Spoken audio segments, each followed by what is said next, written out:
Смешно е кога за пазарни критериуми говори партија која продава државно земјиште во центарот на Скопје за 1 евро метар квадрат.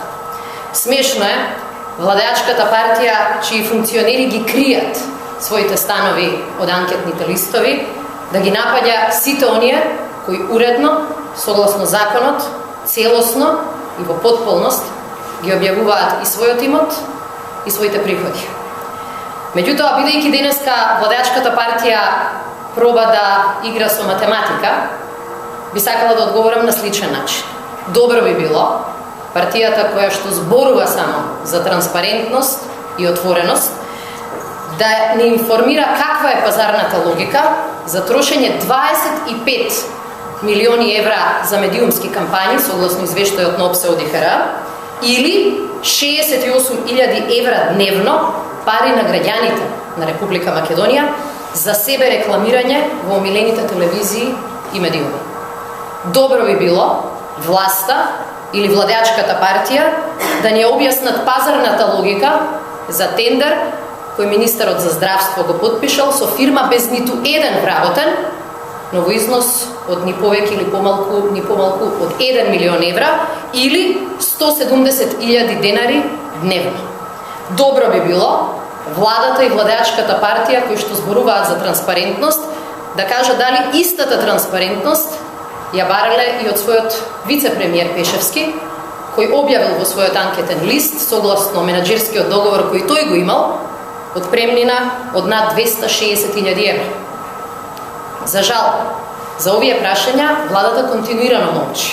И денеска она што се случуваше во парламентот на пратенички прашања покажа зошто на владеачката партија и треба волку плукање и волку лажење, за да се одмолчат прашањата вистински кои што ги поставува македонската јавност. А тоа е не каде одат парите на некои фирми, туку каде одат парите на македонските граѓани. За жал, немаат одговор на ниту едно од овие прашања.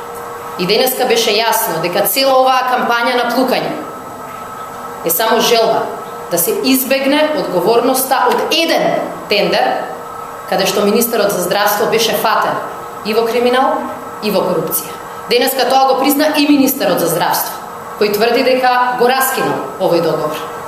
Меѓутоа, ако волку плукање и лажење се резултат на тоа што фативме еден ваков криминален тендер со омилената уредничка на премиерот и министерот за здравство, што ли ќе чуеме во следните денови, откако ќе ги обзнануваме и дополнителните тендери кои говорат за криминал и корупција во врвот на власта. Тоа не беа пратенички прашања, ова беше обид пратеничките прашања да станат министерски прашања.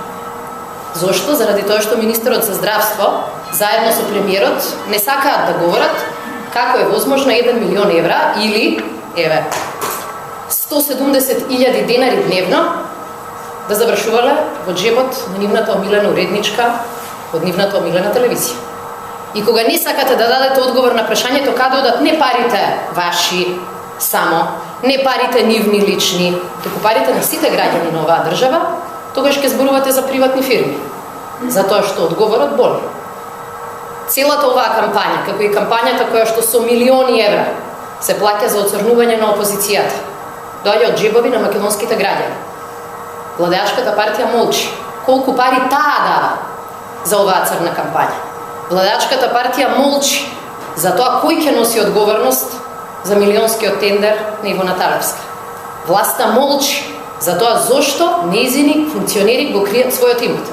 И бидејќи молчат на овие теми, мора да измислат нова за да ги покријат. Заре мислите дека некој би бил будала па да си пријави во анкетен лист нешто што е незаконски? Единствената причина зошто ова стана тема е заради тоа што луѓето од ВМРО ДПМН не си го пријавиле својот имот. И денеска вие мене ќе ми поставите прашање. Ама не сум чула некој денеска да го бара Кирил Божиновски. Не сум чула некој да постави прашање на господјата Бонева. Не сум чула да се постават прашања кои што претходно беа актуелни на министерката за внатрешни работи. Тоа е тој систем на изместени вредности и тоа е системот кој што троши 25 милиони евра на македонските граѓани за да се корумпира апсолутно целиот медиумски простор.